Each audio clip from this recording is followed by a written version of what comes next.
15시간입니다. 좁은 이코노미 좌석에 몸을 접어넣고 기내식 2번 먹고 영화 4편 보고 그래도 안 끝나는 그 15시간. 저는 솔직히 인천에서 제주도 1시간 반 가는 것도 엉덩이가 베겨서 비척이는 사람입니다. 그런데 지금 지구 반대편에서 그 15시간을 기꺼이 견디고 우리나라로 날아오는 사람들이 있습니다. 그것도 한둘이 아니라 때로요. 여기서 저는 진짜 궁금해졌습니다. 도대체 뭘 보러 오는 걸까?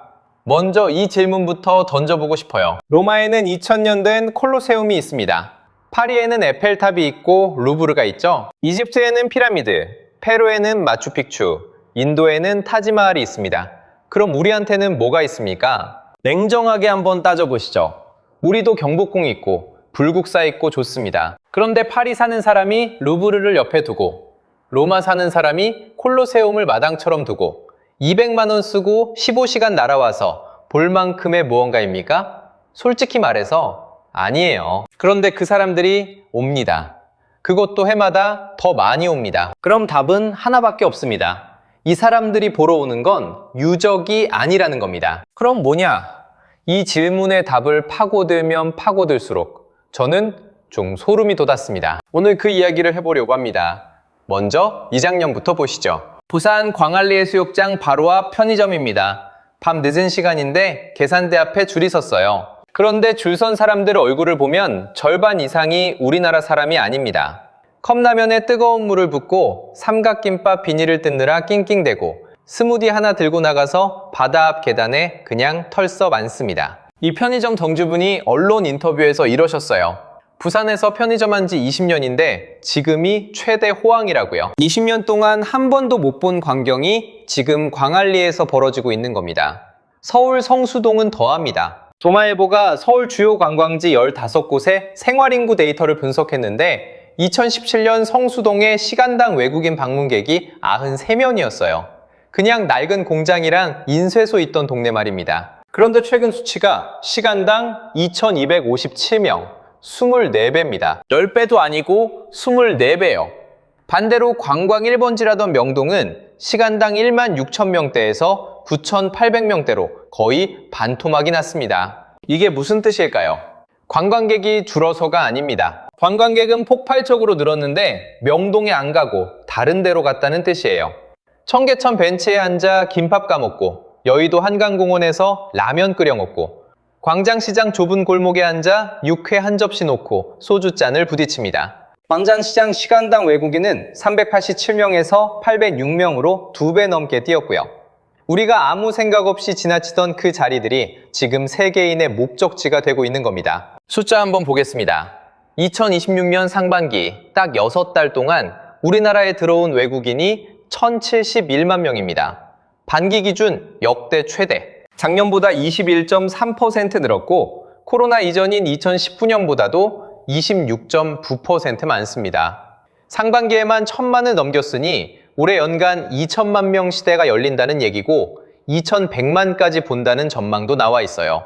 그런데 저는 사람 수보다 이 숫자에 더 놀랐습니다. 상반기 관광 수입 136억 달러, 1인당 지출액이 1,270달러로 2019년에 1,225달러를 넘어섰습니다.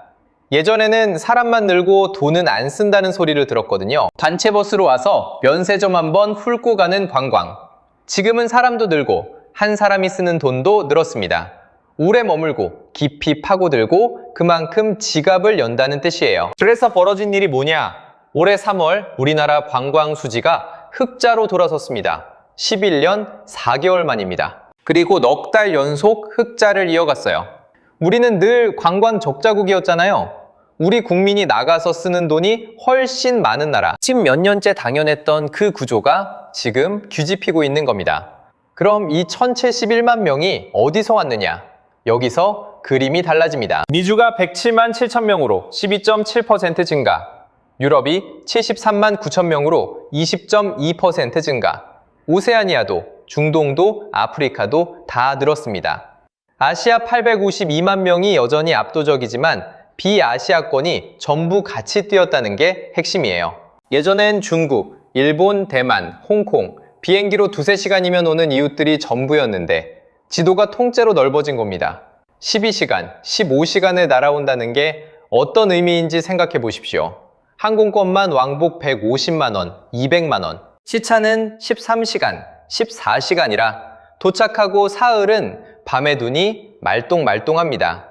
이건 심심한데 옆 나라나 갈까 하는 여행이 아니에요. 몇 달 전부터 돈 모으고 휴가 붙여서 작정하고 오는 여행입니다. 인생에 한번 갈까 말까 한 그 귀한 장거리 여행지로 한국을 골랐다는 겁니다. 파리도 아니고 로마도 아니고 하와이도 아니고요. 못 믿으시겠으면 돈 냄새에 제일 예민한 사람들이 어떻게 움직였는지 보시면 됩니다. 항공사요. 올해 3월 영국 버진 애틀랜틱이 런던 히드로와 인천을 잇는 직항에 취항했습니다. 주 7회 매일입니다. 9월부터는 미국 유나이티드 항공이 인천에서 뉴욕으로 새 직항을 띄웁니다. 항공사는 낭만으로 비행기 한 띄웁니다. 장거리 노선 하나 여는데 돈이 얼만데요? 계산기를 두들겨서 좌석이 찬다는 결론이 나왔다는 겁니다. 자기 돈 걸고 내린 판단이에요. 웬만한 통계보다 정직하죠? 자, 이제 오늘의 진짜 질문입니다. 왜 하필 한국인가? 앞에서 말씀드렸죠? 우리한테 콜로세움 없습니다. 에펠탑 없고 피라미드 없어요. 유럽 사람들한테는 지중해가 있고 미국 사람들한테는 중남미가 있고 아시아만 해도 방콕, 다낭, 도쿄가 훨씬 싸고 가깝습니다. 그런데도 옵니다. 이 사람들이 한국 와서 뭘 하는지 보면 답이 나옵니다. 편의점 갑니다. 지하철 탑니다. 골목 걷습니다. 한강 갑니다. 시장 갑니다. 목욕탕 갑니다. 다이소 갑니다. 즉, 우리가 매일 하는 짓을 그대로 합니다. 여기서 좀 웃긴 게 뭐냐면 우리는 이걸 관광 자원이라고 생각해 본 적이 없다는 거예요. 어느 나라가 우리나라 오세요. 저희 편의점이 끝내줍니다. 이렇게 홍보합니까? 그런데 실제로 사람들이 그걸 보러 오고 있는 겁니다. 저는 이게 진짜 무서운 대목이라고 봅니다. 유적은 지어놓으면 끝이에요. 콜로세움은 2000년 전에 이미 완성됐습니다. 로마 사람들이 지금 잘 살든 못 살든 콜로세움은 그 자리에 있죠. 그런데 일상이 관광자원이 되려면요. 그 나라가 지금 이 순간에도 잘 굴러가고 있어야 합니다. 어제 잘했다고 되는 게 아니라 오늘도 잘해야 하고 내일도 잘해야 해요. 지하철이 오늘도 2분마다 와야 하고 오늘 밤에도 거리가 안전해야 하고 오늘도 시장 아주머니가 친절해야 합니다. 이건 조상님 덕이 아니라 지금 여기 사는 우리들 덕이라는 얘기입니다. 그러니까 답은 이겁니다. 그 사람들이 15시간 날아와서 일주일 동안 겨우 맛보고 가는 걸 우리는 태어나서부터 매일 공짜로 누리고 있다는 것. 이게 얼마나 대단한 겁니까? 하나씩 뜯어보겠습니다. 첫째, 안전입니다. 이건 우리한테 너무 당연해서 자랑인 줄도 모르는 건데요. 외국인 인터뷰 영상에서 서양 여행객들이 제일 많이 하는 말이 뭔지 아십니까? 새벽 3시에 혼자 걸어 다녔는데 아무 일도 없었다. 이 말을 하면서 본인들이 더 놀랍니다. 카페에서 노트북이랑 지갑을 테이블에 두고 화장실 다녀오는 걸 보고 기절할 뻔했다는 사람도 있어요. 유럽 대도시에서 그랬다간 3분이면 사라진다는 거죠. 여러분, 이거 한번 진지하게 생각해 보십시오. 인구 1000만 도시에서 여자 혼자 새벽에 걸어 다닐 수 있는 나라, 지구상에 몇 개나 됩니까? 뉴욕 안 됩니다. 파리 안 됩니다. 런던도 밤에 조심하라는 구역이 따로 있어요. 로마는 대낮 관광지에서도 소매치기 때문에 가방을 앞으로 메고 다닙니다. 우리는 카페 테이블에 아이패드 올려놓고 화장실 갑니다. 그것도 아무 생각 없이요. 이게 그냥 저절로 된 게 아닙니다. 골목마다 CCTV 달고 밤새 불 켜놓고 파출소 지키고 무엇보다 남의 물건에 손 안 대는 사람들이 수천만 명 모여 살아야 가능한 일이에요. 세계에서 제일 비싼 물건이 뭔지 아십니까? 신뢰입니다. 돈으로 못 삽니다. 그런데 우리는 그걸 깔고 앉아 살고 있어요. 둘째, 속도와 편리함입니다. 지하철은 이 3분 간격으로 정확히 들어오고 어디를 가도 인터넷이 터지고 새벽에도 편의점 불이 환합니다. 배달은 30분이면 오고요. 외국인들이 한국 와서 문화 충격받는 목록을 보면 늘 이 얘기가 나옵니다. 와이파이가 너무 빠르다. 지하철이 너무 깨끗하다. 편의점이 사실상 작은 식당이다. 배달이 말도 안 되게 빠르다. 우리한테는 그냥 화요일 저녁인데 저쪽 사람들한테는 미래 도시 체험인 거예요. 셋째, 이게 제가 제일 재미있어 하는 대목입니다. 산입니다. 지난해 우리나라 국립공원을 찾은 외국인이 205만 명, 그중 해외에서 여행 온 사람이 113만 명이었어요. 한라산이 27만 명으로 1등, 산악형에서는 설악산이 11만 명으로 두드러졌습니다. 설악산 인근 어느 호텔은 봄철 주중 외국인 투숙객 비중이 40%를 넘겼다고 하고요. 면세점 쇼핑백이 아니라 등산 배낭을 메고 오는 겁니다. 왜 우리 산에 열광하느냐? 서울 한복판에서 지하철 40분이면 북한산 입구에 내린다는 게 저쪽 상식으로는 말이 안 되거든요. 인구 1000만 도시에 이런 바위산이 붙어있는 나라가 흔치 않습니다. 서울시가 북한산, 관악산 같은데 등산 관광센터를 만들어 등산화 스틱 자켓까지 무료로 빌려주는데 여기가 외국인들로 붐빕니다. 빌려서 올라갔다 내려와서 막걸리에 파전을 먹어요. 이걸 배워서 갑니다. 여기에 뉴욕타임스가 뽑은 2026년 가봐야 할 52곳에 우리 동서 트레일이 45위로 이름을 올렸습니다. 태안에서 울진까지 849km 숲길, 500년 넘은 금강송 숲을 지난다고 친절히 설명까지 해놨어요. 우리 뒷산 길이 뉴욕타임스에 실린 겁니다. 넷째, 바다입니다. 올해 상반기 부산을 찾은 외국인이 242만 명, 작년보다 43.9% 늘었습니다. 전국 평균 21%의 2배죠. 부산에서 쓴 돈이 5,914억 원, 63% 급증. 광안리 밤에 가보시면 압니다. 광안대교 불빛 켜지면 해변 계단에 쭉 앉아 사진 찍는 사람들. 상당수가 외국인이에요. 대만에서는 부산병이라는 신조어까지 돈다고 합니다. 다녀온 뒤에 부산이 너무 그리워서 일상생활이 안 된다는 뜻이래요. 이게 병이면 그냥 앓게 두고 싶습니다. 강원도도 상반기 외국인 방문객이 190만 명대로 작년보다 60만 명 넘게 늘었다는 집계가 나왔고요. 양양 해변엔 서핑보드 옆구리에 낀 서양 친구들이 흔해졌습니다. 속초는 자고 가는 도시가 됐고 전주에서는 외국인 관광객의 74%가 하룻밤 묵고 갔다는 조사가 나왔어요. 지방공항으로 들어온 외국인은 1분기에만 49.7% 급증했습니다. 여기서 또 하나, 아침에 산에 올랐다가 오후에 바다에서 놀고 저녁에 도심에서 삼겹살을 먹는 게 하루 안에 가능한 나라. 이거 생각보다 굉장히 드뭅니다. 미국에서 이러려면 국내선 비행기를 타야 해요. 우리는 KTX, 2시간이면 됩니다. 국토가 좁다고 늘 불평했잖아요. 그런데 여행자 입장에선 그게 최고의 장점이 된 겁니다. 다섯째, 문화의 힘. 이건 인정할 수밖에 없습니다. 올해 3월 미국 아카데미 시상식에서 넷플릭스 애니메이션 K-POP 데몬 헌터스가 장편 애니메이션상과 주제가상 2관왕을 했습니다. K-POP 노래가 오스카 주제가상을 받은 거예요. 그 직후 작품에 나온 서울 장소들이 전부 성지가 됐습니다. 외국인들이 지도 켜고 찾아가서 똑같은 각도로 사진을 찍어요.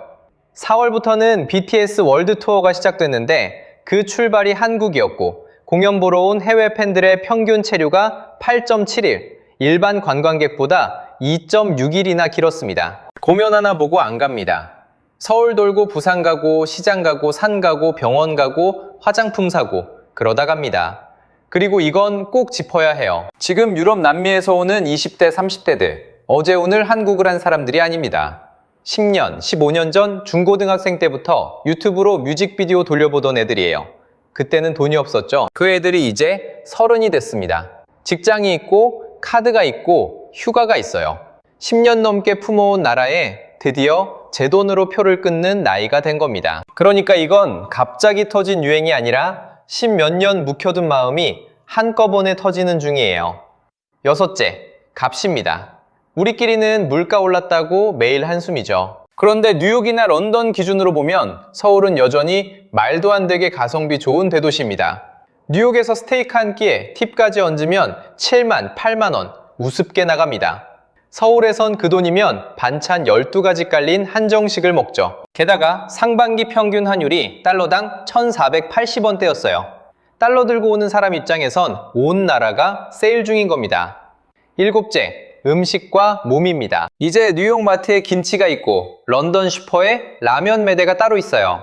자기 나라에서 먼저 맛본 사람들이 궁금해하는 건 하나죠. 진짜는 어떤 맛일까? 그래서 광장시장 가고 포장마차 가고 편의점 김밥에 감격합니다.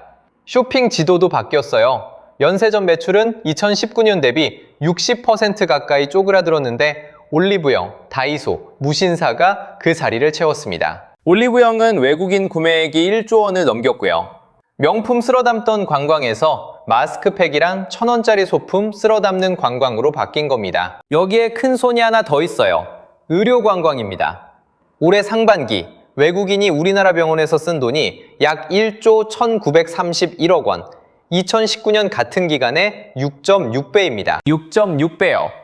예전엔 성형 중심이었다면 지금은 피부과, 건강검진, 시력교정까지 넓어졌습니다. 여행 가방에 회복 기간까지 챙겨오는 거예요. 생각해 보십시오. 자기 나라 병원 놔두고 비행기 타고 와서 진료를 받습니다. 우리는 감기 걸리면 그냥 동네 의원 가서 5,000원 내고 나오잖아요. 그 시스템이 저쪽 사람들 눈엔 경이로운 겁니다. 여기까지 오면 이런 생각이 드실 거예요. 이거 다 누가 만든 거냐? 정부가 만든 게 아닙니다. 관광공사 홍보 영상이 만든 것도 아니에요. 물론 KETA 면제 연장하고 무비자 열어주고 지자체들이 뛴 것도 도움이 됐죠. 그런데 그건 문을 열어준 것뿐입니다. 문 열어놨다고 사람이 15시간 비행기를 타지는 않아요. 사람을 움직인 건 결국 이런 겁니다. 누가 시키지도 않았는데 만들어진 노래 한 곡, 드라마 한 편, 새벽 3시에도 켜져 있는 편의점 간판, 2분마다 오는 지하철, 지하철로 갈 수 있는 바위산, 말도 안 통하는 외국인한테 손짓 발짓으로 이거 먹어봐 하고 접시를 내미는 시장 아주머니. 우리가 자랑하려고 만든 게 아니라 그냥 우리가 그렇게 살아왔기 때문에 거기 있던 것들이에요. 한 관광학 교수는 세계 관광의 흐름이 명소 중심에서 생활 체험 중심으로 옮겨가고 있다고 했습니다. 유튜브 덕에 도시 구석구석이 다 보이는 시대니까요. 그런데 생각해 보십시오. 구석구석이 다 보이는 시대에 관광객이 늘었다는 건 우리 구석구석이 볼만하다는 뜻입니다. 포장할 데가 없는 시대에 살아남은 매력이에요. 저는 이게 웬만한 상장보다 값지다고 봅니다. 물론 다 좋기만 한 건 아니죠. 북촌 한옥마을은 오버투어리즘으로 몇 년째 몸살입니다. 거주구역 야간 방문 제한까지 시행했고 조용히 해달라는 팻말을 든 자원봉사자가 골목에 서 있어요. 성수동과 명동은 임대료가 다시 뛴다는 얘기가 돌고 오래된 동네 가게가 관광객용으로 바뀌면서 주민이 갈 데가 없어졌다는 하소연도 나옵니다. 손님이 온다고 무조건 잔치는 아니라는 것, 지금부터 관리해야 할 숙제입니다. 그래도 오늘 이야기는 이렇게 마무리하고 싶습니다. 성수동에서 오래 장사하신 어느 사장님이 그러셨답니다. 손님 많아진 건 좋은데 우리 동네가 왜 유명해졌는지는 우리도 모르겠다고요. 저는 그 말이 참 좋았어요. 우리는 정말 모르거든요. 그냥 살았을 뿐이니까요. 아침에 마을버스 타고, 점심에 국밥 먹고, 저녁에 편의점 들러 맥주 한 캔 사서 집에 가는 그 하루. 그게 누군가에게는 15시간을 견디고서라도 밟아보고 싶은 풍경이 됐다는 겁니다. 런던에 사는 29 청년을 한번 상상해 보십시오. 16세 유튜브에서 본 뮤직비디오 하나에 홀려서 10년 넘게 이 나라를 마음에 품고 살았어요. 올해 직항이 생겼다는 소식에 몇 달치 월급을 모아 표를 끊습니다. 12시간을 날아와 시차 때문에 첫날 밤을 꼴딱 세우고 새벽 4시에 호텔 밖으로 나옵니다. 그런데 거리가 무섭지 않아요. 편의점 불이 켜져 있고 사람들이 지나다니고 아무도 자기를 이상하게 쳐다보지 않습니다. 그 청년은 거기 서서 무슨 생각을 했을까요? 저는 그게 우리가 몇십 년 동안 만들어온 것의 정체라고 생각합니다. 반도체도 대단하고 자동차 수출도 대단하죠. 그런데 지구 반대편 사람이 인생에서 가장 비싼 휴가를 걸고 찾아오는 나라가 됐다는 것. 그것도 대단한 유적을 보러 오는 게 아니라 그냥 우리가 사는 모습을 보러 온다는 것. 이건 돈으로 못 삽니다. 광고로도 못 만들어요. 오래오래 성실하게 살아온 나라만 받을 수 있는 성적표입니다. 그리고 그 성적표의 진짜 주인은 어디 높은 데 있는 사람들이 아니라 새벽에 가게 문 여는 사람들, 지하철 정시에 굴리는 사람들, 남의 물건에 손 안 대는 수천만 명. 그러니까 지금 이 영상을 보고 계신 여러분입니다. 다음에 골목에서 지도 들고 두리번거리는 외국인을 마주치시면 오늘 이야기를 떠올려 보십시오. 저 사람 어쩌면 15시간을 날아와서 여러분이 40년 동안 매일 지나다닌 그 골목을 지금 인생 최고의 풍경으로 보고 있는 중일지도 모릅니다. 조금 우쭐해지셔도 됩니다. 그럴 자격 충분합니다. 여러분은 어떠십니까? 우리 동네가 세계인이 찾는 곳이 되는 게 반가우신가요? 조용하던 일상이 사라지는 게 아쉬우신가요? 직접 겪으신 외국인 관광객 이야기가 있다면 댓글로 꼭 남겨주세요. 저도 여러분 동네 이야기가 정말 궁금합니다. 오늘 이야기가 마음에 남으셨다면 구독과 좋아요 부탁드리고요. 긴 이야기 끝까지 함께 해주셔서 진심으로 감사합니다.